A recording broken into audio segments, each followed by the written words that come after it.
istimewa. Makanya beda, sekali lagi beda.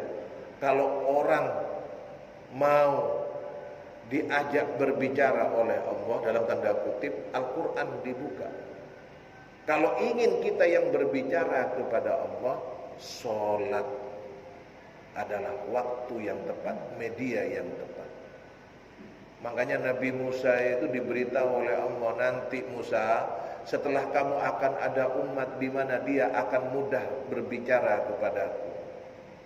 Dan itu adalah kita umat Sayyidina Muhammad sallallahu alaihi wasallam. Melalui sholat kita berbicara kepada Allah subhanahu wa ta'ala.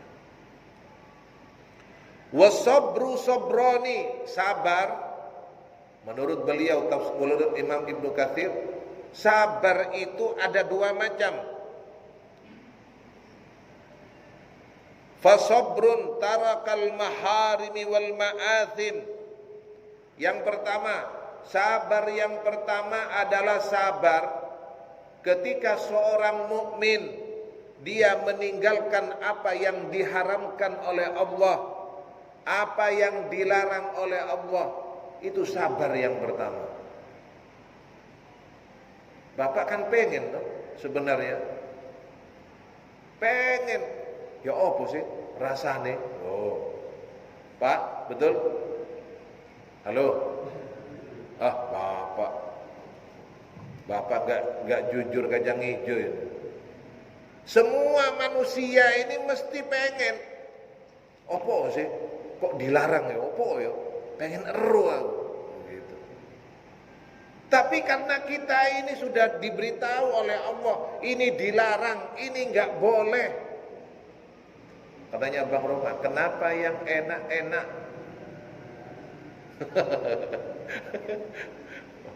Fannya Bang Roma ini. Iya. Kenapa kok yang enak-enak itu diharamkan? Tapi karena itu diharamkan, kita kan bersabar. Kenapa disuruh kita ini oleh Allah untuk berlapar-lapar? Coba, ini paling cocok pas puasa ini. Ya Allah. Aduh, misal. Ya. Sudah tahu panas siang-siang. Nah, ini kurang 2 bulan Pak Ramadan, Pak. Panas-panas. Iki paling enak nang masjid. Koncone lha opo? Ngaji ta? Salat ta? Enggak. Nang nggone wudu. Iki rau enak. Ya Allah, cek adem. Jadi mau ke masjid itu mau basuh mukanya biar seger. Tak pikir mau sholat, mau ngaji. Ya Allah, sallu ala Nabi Muhammad. Kenapa kok yang gak enak itu diharamkan, dilarang, tapi kita semua kok bisa sabar itu.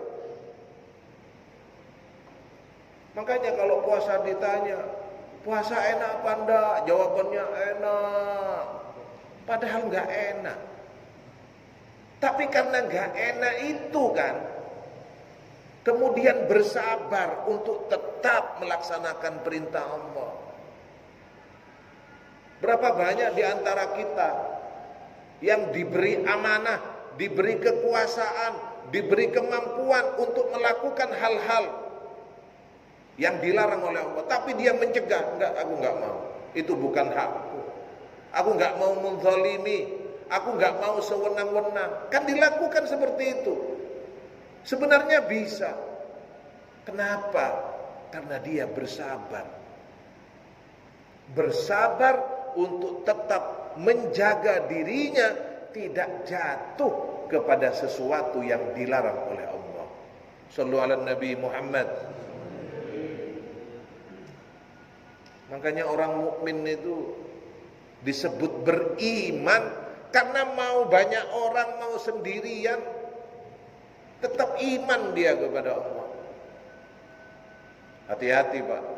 Itu saya dapat tulisan lagi, pelajaran lagi. Berhati-hati ketika berkumpul dengan teman, jaga sikap.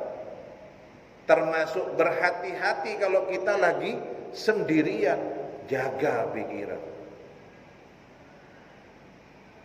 Ini sabar yang pertama. Jadi dicatat oleh Allah, orang yang mau berusaha meninggalkan yang dilarang, tidak melakukan apa yang disuruh tinggalkan, dia tidak mau melakukan itu yang menjadi larangan itu disebut Allah sebagai orang yang sabar. Jadi sabar itu bukan hanya ketika menghadapi kesulitan, ketika menjalani sesuatu perintah Allah untuk meninggalkan sesuatu yang haram, tidak melakukan maksiat, dia itu termasuk orang yang sabar. Ini sabar yang pertama. Yang kedua, wasabrun ala fi'li ta'ati wal qurbat. Yang kedua, sabar yang kedua, ketika dia bersabar untuk melaksanakan pembuktian, penghambaan, ketaatan atau amalan-amalan yang mendekatkan dirinya kepada Allah Subhanahu wa ta'ala. Shallu ala Nabi Muhammad. Berat Pak mau ke masjid, baru dari kantor, baru datang perjalanan. Berat Pak, lagi nyetir, waktunya adzan, belok kiri, parkir di masjid. Saya kok enggak Ustaz? Iya, karena Bapak temannya orang-orang soleh. Iya, karena Bapak keluarganya orang-orang soleh, orang-orang yang beriman. Sama seperti orang puasa tadi, ketika ditanya apa puasa itu berat, enggak. Sama, mudah. Karena itu barokah dari keluarga yang mukmin, karena barokah dari teman yang mukmin, karena barokah dirinya tahu tentang keimanan kepada Allah untuk menjaga, melaksanakan perintah-perintah Allah, ketaatan kepada Allah. Jadi nggak sulit itu. Kalau yang orang-orang yang tidak biasa Pak, berat. Wis nanti aja. Kadung, eman, nanggung. Itu. Dan disampaikan di sini, sabar yang kedua ini aktsaru thawaban li'annahul maqsud, dan melakukan ketaatan, melaksanakan perintah Allah yang mengajak untuk terus bersabar dalam taat kepada Allah ini, yang kedua ini yang lebih utama daripada yang pertama. Karena ini tujuannya memang, karena ini yang dimaksudkan oleh ayat ini. Masya Allah. Jadi saya pernah sampaikan kemarin di ayat sebelumnya. Jadi panjenengan datang ke masjid untuk sholat berjamaah, datang ke acara untuk memakmurkan masjid. Memakmurkan masjid loh Pak. Maksudnya bagaimana? Masjid kita ini kemudian dimakmurkan. Makmur itu tidak hanya dengan uang, tapi dengan kegiatan. Diisi dengan banyak kegiatan. Jenengan hadir, jenengan mendukung itu. Itu bentuk sabar, mendekatkan diri kepada Allah, mendekatkan diri kepada Allah sekaligus pembuktian ketaatan kita kepada Allah. Sallallahu alaihi Nabi Muhammad. Oh, Bapak jangan bilang, alah saya apa loh, jangan. Lah kalau jenengan satu orang hadir membawa satu orang yang lain, karena semua itu kan dari masjid asalnya. Maka kebersamaan ini yang menjadi modal kita ini untuk saling menguatkan dalam taat, sabar dalam taat itu. Sabar dalam mendekatkan diri kepada Allah. Mau jenengan ngabarot, yang belum ikut ngabarot ikut Pak. Iya. Jadi datang ngaji, zikir, Masya Allah. penuh dengan kebaikan, kesabaran, mendekatkan diri kepada Allah Subhanahu wa taala. Wa amma sabru salis, adapun kesabaran yang ketiga, wa huwa as-sabru 'alal masaibi wan nawaibi, fadzalika aidan wajibun kal istighfari minal ma'ayib.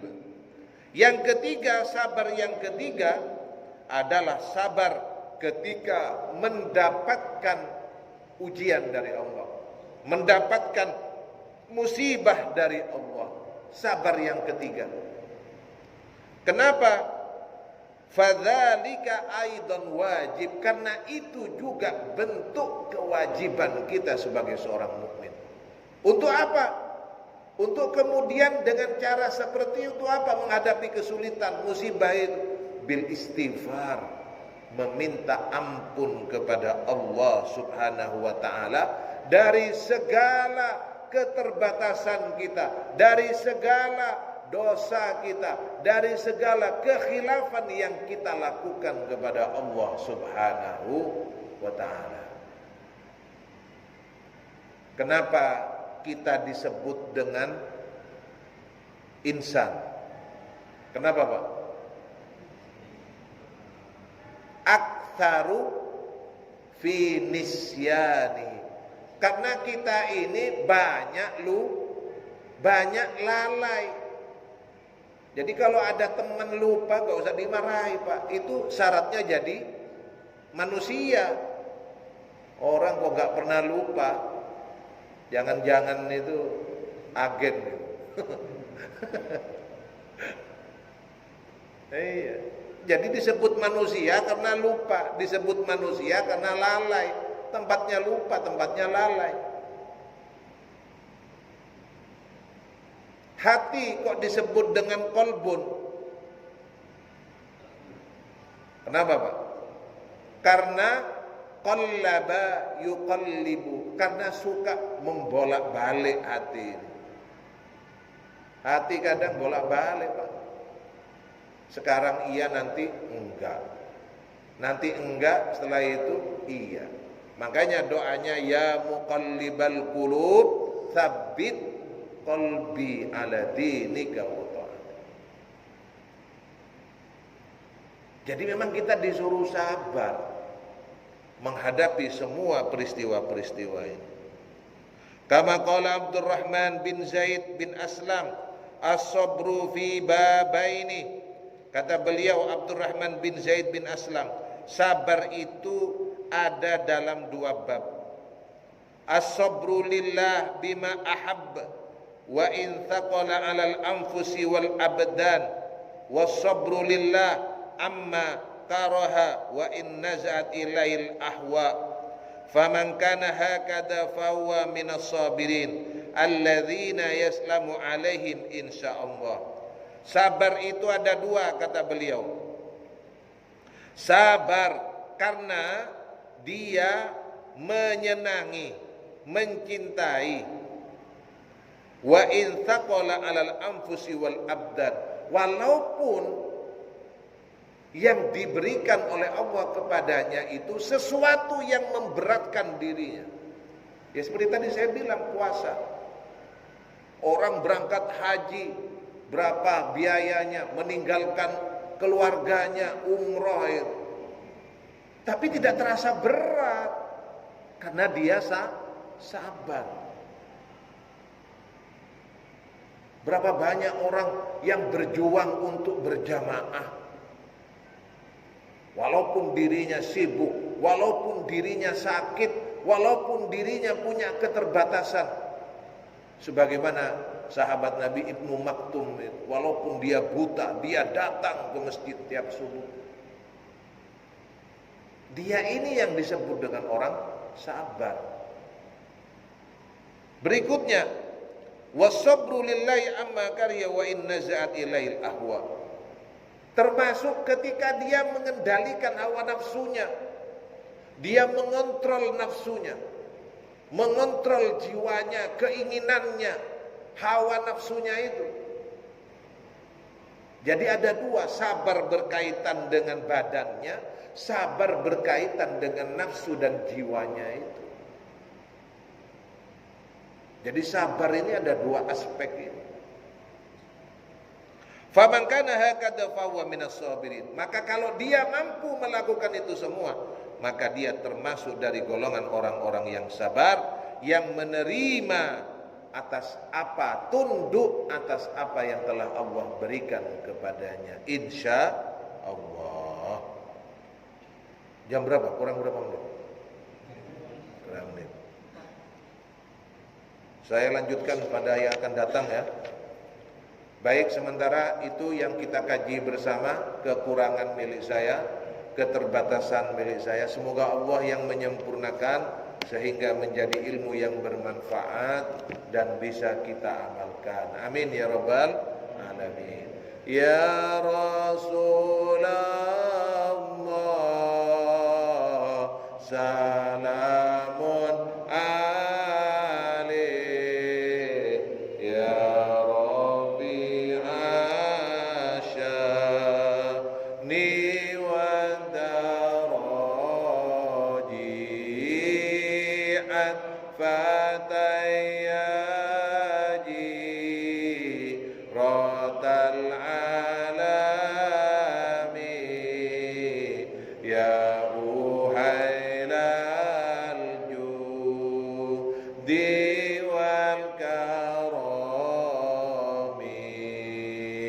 Rabbi fanfa'na bibarakatihim wahdinal husna bihurmatihim wa amitna fi tariqatihim wa mu'afatim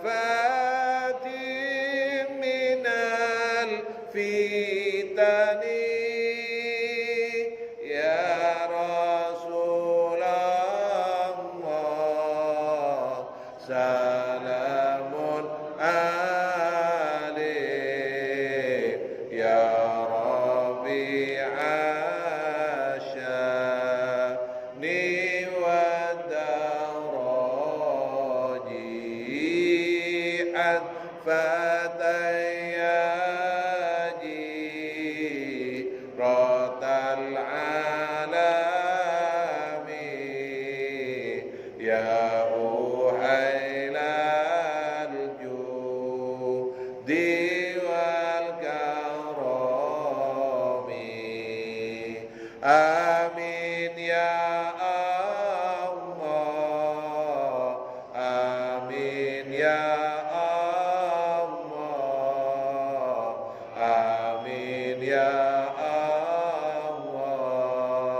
ya rabbal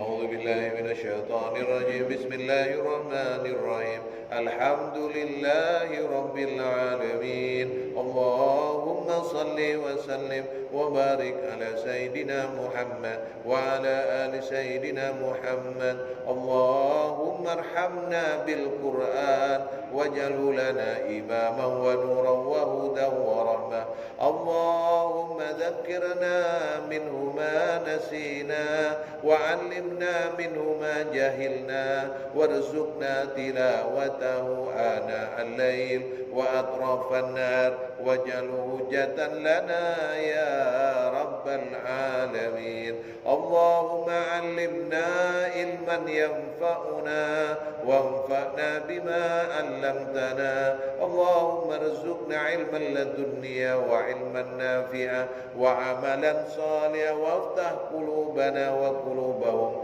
فتوح العارفين واجعلنا وإياهم من علمائك العاملين المخلصين ونافع للمسلمين.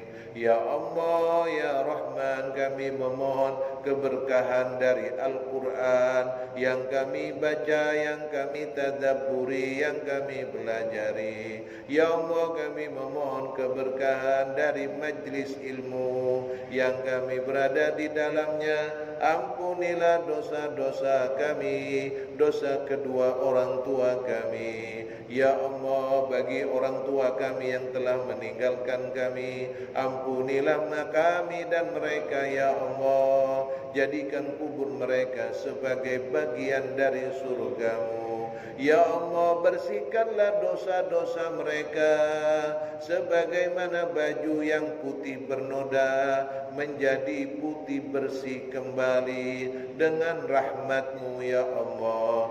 Jauhkanlah dosa-dosa mereka dari mereka ya Allah, sebagaimana timur dan barat ya Allah. Ya Rahman, muliakanlah kedudukan mereka, angkatlah derajat mereka ya Allah. Bagi orang tua yang masih hidup bersama kami ya Allah, ampunilah kami dan mereka, berkahilah kami dan mereka, berilah kami kesempatan untuk berbakti dan membahagiakan mereka.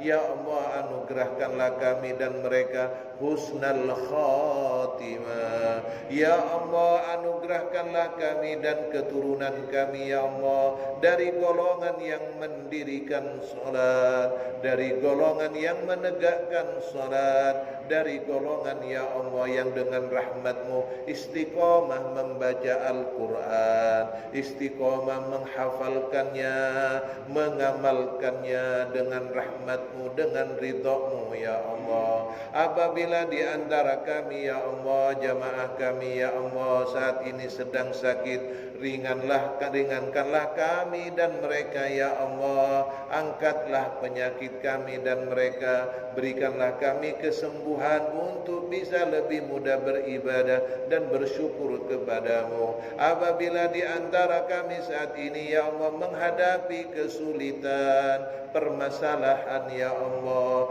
kami memohon rahmat-Mu, ma'unah dari-Mu ya Allah. Anugerahkanlah kami ikhlas dan kesabaran serta pertolongan dari-Mu ya Allah. Ya Allah, berkahilah kami dengan rizki yang halal, rizki yang luas, rizki yang barokah, yang menjadikan kami semakin bersyukur kepadamu. Ya Allah, inilah keadaan kami, tidak bisa kami sembunyikan dari-Mu. Innallaha alimun bidatis sudur. Rabbana taqabbal minna wa tub alaina innaka antat tawwabur rahim. Wa sallallahu ala sayyidina Muhammad wa ala alihi wa sahbihi wa sallam. Walhamdulillahi rabbil alamin. Al-Fatihah. Assalamualaikum